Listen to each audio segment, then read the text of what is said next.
May mga araw ba na paggising mo pa lang parang alam mo na agad ang takbo ng buong maghapon? Yung tipo ng araw na kahit hindi mo pa binubuksan ang iyong mga mata, alam mo na ang paulit-ulit na script na muli mong gagampanan. Alas 6 ng umaga bumangon, maghanda, magmadali. Papunta sa trabaho na hindi mo na yata talaga naiibigan. Makikinig sa parehong mga reklamo. Makikihalubilo sa parehong mga mukha. Gagawin ang parehong gawain. At pagkatapos ng lahat, uuwi kang pagod. Hindi lang ang katawan mo, kundi pati ang kaluluwa mo. Pero kahit gaano ka kapagod, hindi mo pa rin masabi kung bakit. Dahil wala namang mabigat na nangyari. Wala namang malaking problema. Pero may isang bagay na hindi matahimik sa loob mo. Isang kulang, isang puwang na hindi matukoy. Isang tanong na ayaw mong sagutin. Dahil baka sa sagot ay makatagpo ka ng katotohanang hindi mo pa handang tanggapin. At habang inuulit mo ang parehong gawain araw-araw, unti-unti mong nakakalimutang tanungin ang sarili mo. Para saan nga ba ang lahat ng ito? Parang buhay mo'y isang gulong na walang tigil sa pag-ikot. Walang patutunguhan, walang pagbabago, walang kulay. Isa kang pasahero sa sariling paglalakbay. At habang lumilipas ang mga buwan at taon, napapansin mong wala namang tunay na nangyayari. Walang malalim na koneksyon, walang tunay na katuparan. Ang bawat araw ay tila ba kopya ng nauna, ang bawat umaga ay isa lamang extension ng kahapon at ang kinabukasan, isa ring replika ng ngayon.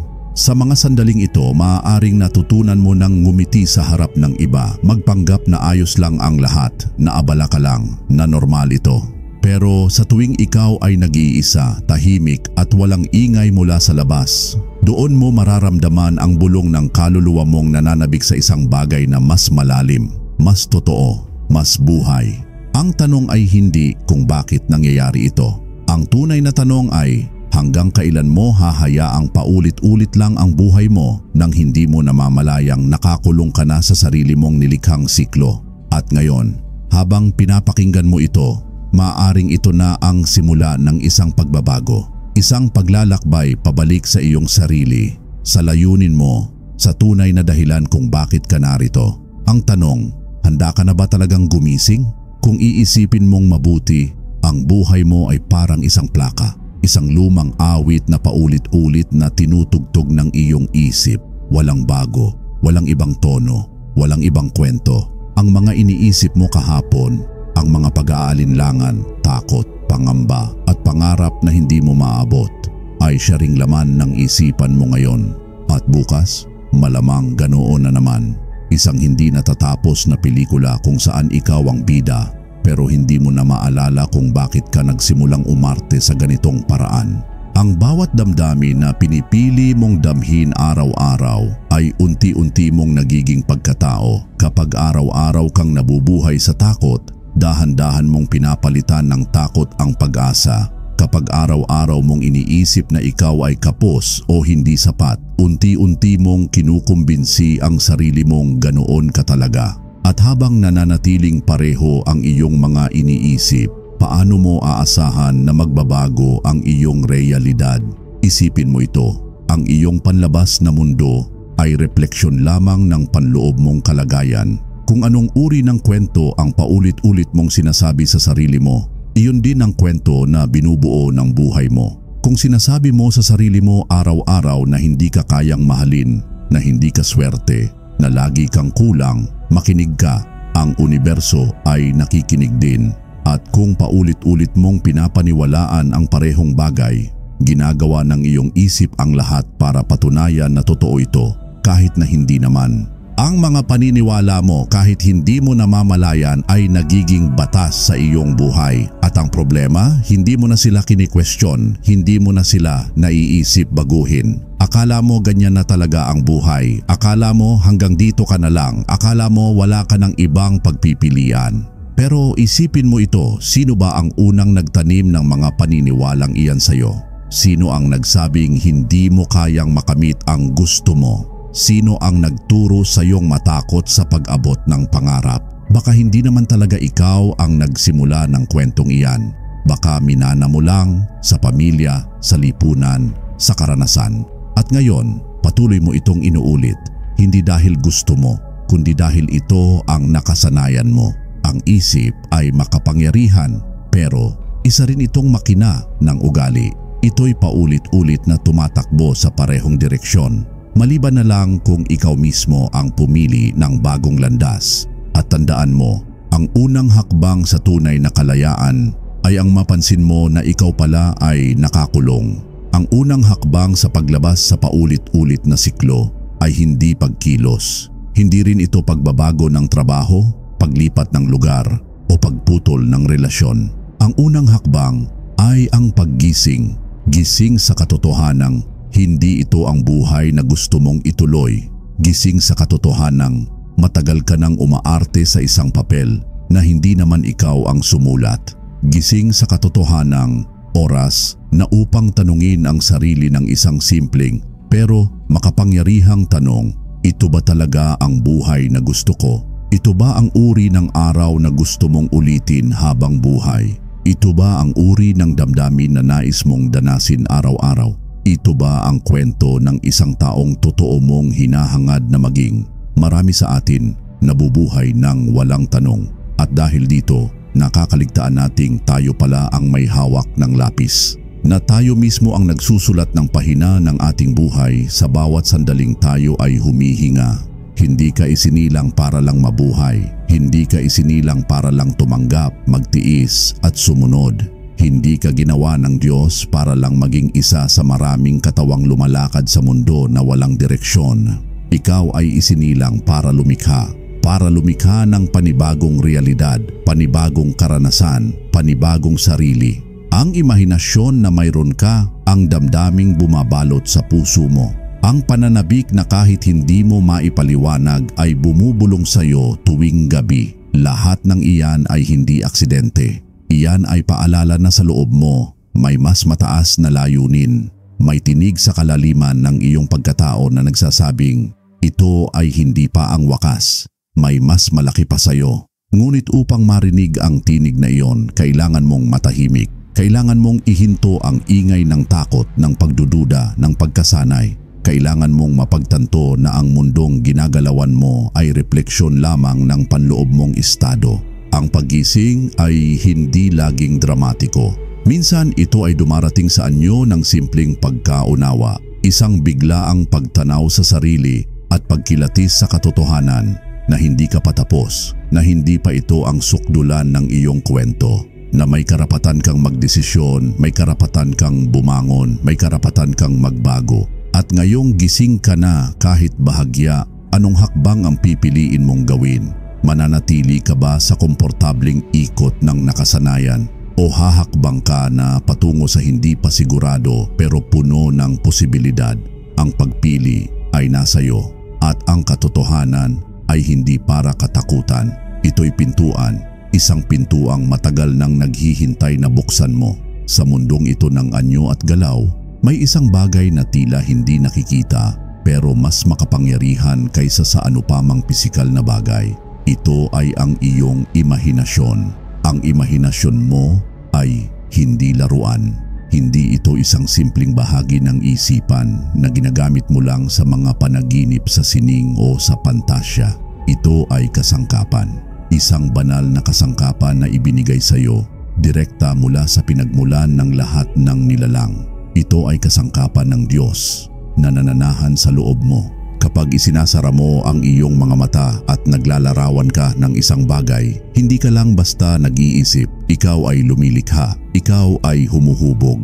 Dahil ang lahat ng bagay na nakikita mo ngayon, ang mga gusali, ang sining, ang teknolohiya, ang mundong modernong ginagalawan mo, lahat ng ito ay nagsimula muna bilang imahinasyon. Bago ito naging bagay, ito ay naging larawan muna sa isipan ng isang tao. Ang tanong ngayon, ano ang nililikha ng iyong imahinasyon araw-araw? Ano ang mga larawan na paulit-ulit mong binubuo sa loob ng iyong isip? Tagumpay ba? Kalayaan? Kapayapaan? O paulit-ulit mong iniisip ang pagkabigo, kakulangan at takot? Dahil kung ano ang nilalaman ng iyong isipan ay unti-unting nagiging laman ng iyong realidad. Kung sa loob mo ay puno ng pag-aalinlangan, huwag mong ikagulat kung sa labas ay tila walang pintuang bumubukas. Kung sa isipan mo ay lagi kang naghihirap, lagi kang pinapabayaan, lagi kang nahuhuli, yan din ang ibabalik sa iyo ng mundo. Ngunit kapag pinili mong gamitin ang imahinasyon mo bilang daluyan ng pag-asa, ng bagong pananaw, ng tagumpay na hindi pa pisikal pero totoo sa puso mo, doon magsisimulang gumalaw ang universo. Makikialam ito sa paraang banayad pero malinaw sa mga tao, pagkakataon, ideya at damdaming hindi mo inaasahan.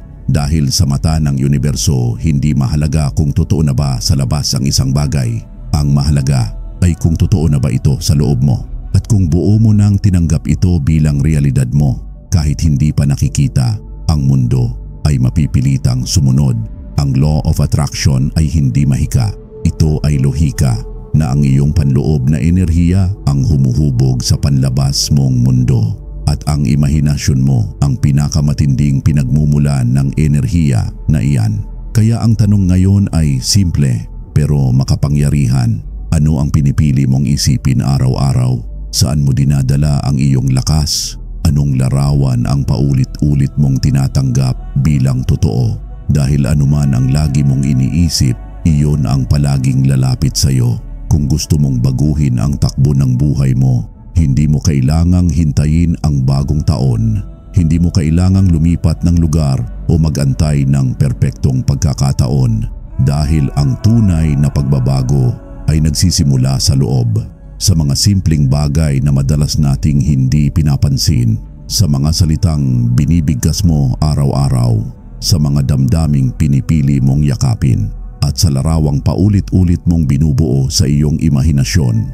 Kapag sinabi mong pagod na ako, inuulit ito ng katawan mo at sumasang-ayon ang isip mo. Kapag araw-araw mong binibigkas ang mga salitang wala akong magagawa, pinapatibay mo ang iyong tanikala. Ngunit kapag binago mo ang wika mo, kapag sinimulan mong sabihin ang may pag-asa pa ako o may magagawa ako, doon mo sinisindihan ang apoy ng pagbabagong matagal nang natutulog sa loob mo.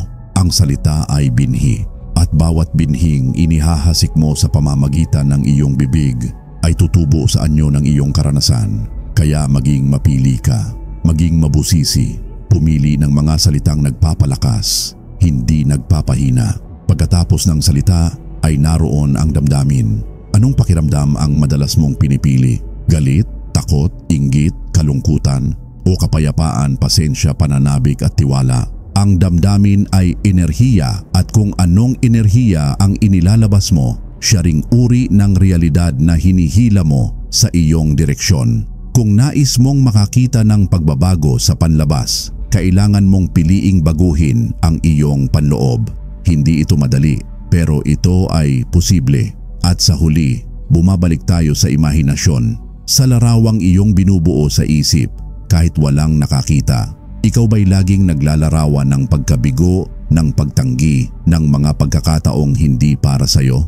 O kaya mo bang ilarawan ang sarili mong matagumpay, masaya at malaya? Ito ang sikretong hindi itinuro sa atin noong bata pa tayo, na ikaw ang arkitekto ng iyong karanasan, na sa bawat salita, damdamin at larawan sa iyong isipan, unti-unti mong binubuo ang susunod na kabanata ng iyong buhay.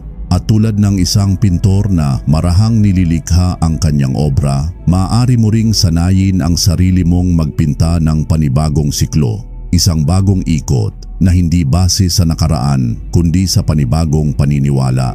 At ang kagandahan nito, hindi mo kailangang maging perpekto. Kailangan mo lang maging mulat at magsimula. Bawat araw na dumarating ay isang paanyaya. Isang tahimik na pag-alok ng pagkakataon upang piliin muli kung sino ka at kung anong klaseng buhay ang nais mong likhain. Sa bawat pagising mo sa umaga, may bukas na pinto na hindi mo laging nakikita. Isang tanong na laging naroon, pipiliin mo ba ang luma o yayakapin mo na ang bago?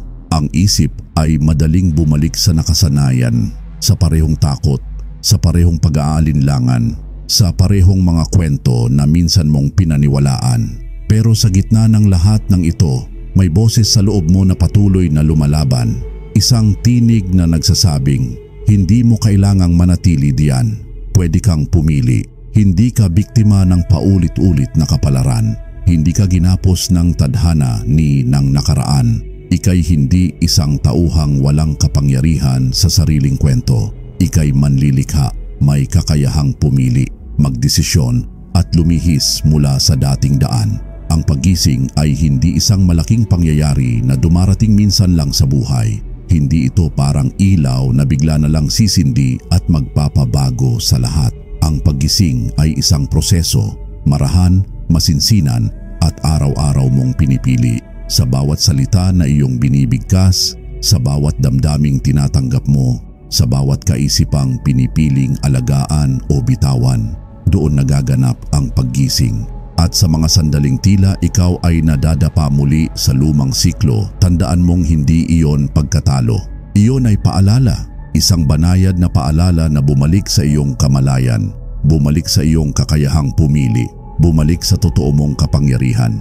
Ang totoo, hindi mo kailangang maging perpekto para magising, kailangan mo lang maging tapat sa sarili mo, sa iyong mga hangarin, sa iyong pananabik para sa isang mas malalim, mas totoo at mas buhay na paraan ng pamumuhay. Kung pakiramdam mo'y paikot-ikot ang takbo ng buhay mo, kung tila ba araw-araw ay replay ng kahapon, kung sa puso mo'y may paulit-ulit na tanong na hindi mo masagot, baka hindi ito sumpa, baka hindi ito kapalarang hindi mo na mababago, baka ito'y paanyaya. Isang banayad na pahiwatig mula sa universo na may kailangang mabago sa loob mo. Isang tulak mula sa kalaliman ng iyong pagkatao na nagsasabing hindi ito ang katapusan ng kwento mo, may mas higit pa.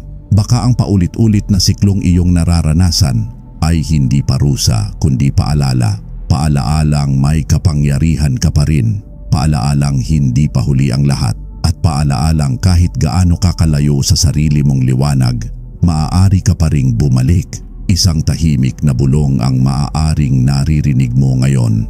Hindi sigaw, hindi utos, kundi isang marahang paghipo sa puso. Gising ka na, panahon na. Panahon na para maging mulat. Panahon na para piliin ang bago. Panahon na para bitawan ang mga kwentong hindi na naglilingkod sa iyo. Panahon na para likhain mo na hindi ang buhay na itinutulak sa iyo ng iba, kundi ang buhay na akma sa kaluluwa mo. At ngayong alam mo na ang totoo, ngayong napansin mo na ang loop at naramdaman mo na ang pagod, ngayong may liwanag ng unti-unting sumisilip. Ang tanong ay, anong klaseng buhay ang pipiliin mong likhain mula rito? Mananatili ka bang bihag ng kahapon? O magiging alagad ka ng bagong pananabik, ng bagong direksyon, ng panibagong sarili? Dahil sa huli, ang loop ay hindi pader. Ito ay pinto. At tanging ang mulat na isipan ang makakakita kung paano ito buksan. Kaya ngayon habang nananahimik ang mundo sa paligid mo, makinig ka sa loob. Dahil ang pinakamakapangyarihang tanong ay dumating na sa iyo at nasa iyo na ang sagot.